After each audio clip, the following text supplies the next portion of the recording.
श्री धनुर्दास जी, धनुर्दास जी का चरित्र सुना होगा आप लोगों ने। उनकी पत्नी इतनी सुंदर थी, इतनी सुंदर थी, बहुत सुंदर थी उनकी पत्नी। और धनुर्दास जी उनकी पत्नी के अलावा किसी को देखते ही नहीं थे। कहीं पत्नी के साथ जाना भी होता था ना,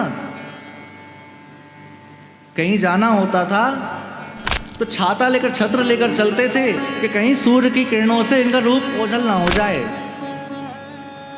और छाता लेकर भी सीधे सीधे नहीं चलते थे, अपनी पत्नी की तरफ मुख रहता था और उल्टे चलते थे। क्यों?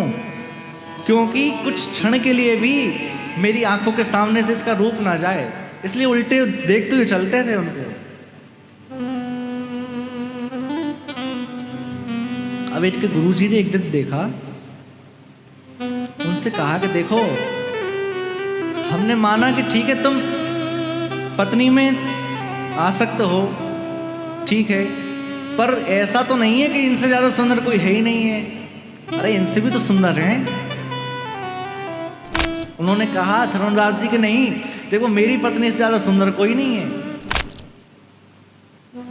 उनके गुरुजी ने कहा इनको कोई लीला करके दिखानी पड़ेगी। उनसे कहा कि देखो, रंगनाथ भगवान के पास आ जाना और देख लेना, इनसे यदि सुंदर ना होना तो फिर मैं आज के बाद तुम्हें कभी अपना चेहरा नहीं दिखाऊंगा। आ जाना बस। भगवान धनुर्दास जी को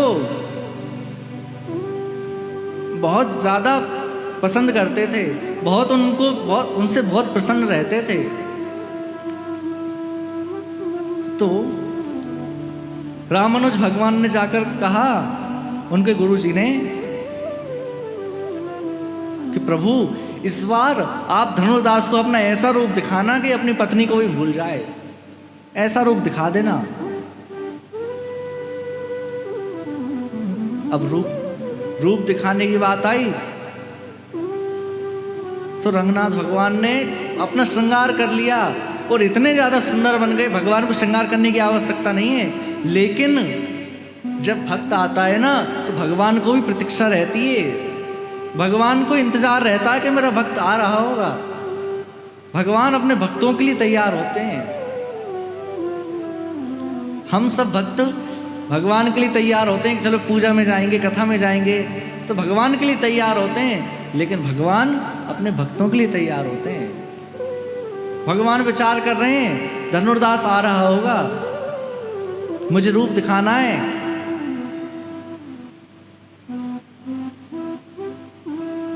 अब जैसे ही धनुर्दास जी सामने पहुंचे, बिल्कुल सुध-बुध सब भूल गए और एक टक लगाकर नजर देखने लगे। नजर हटी नहीं भगवान पे से और हाथ जोड़कर कहने लगे कि इनसे ज्यादा सुंदर कोई नहीं है इस जगत में, और परम भक्त बन गए। तो जब तक वह अपनी पत्नी को देख रहे थे वे धर्म था, लेकिन जैसे ही भगवान को देखने लगे तब से परम धर्म हो गया। तो श्रीमद् भागवत हमारे हृदय में परम धर्म का निरूपण करती है।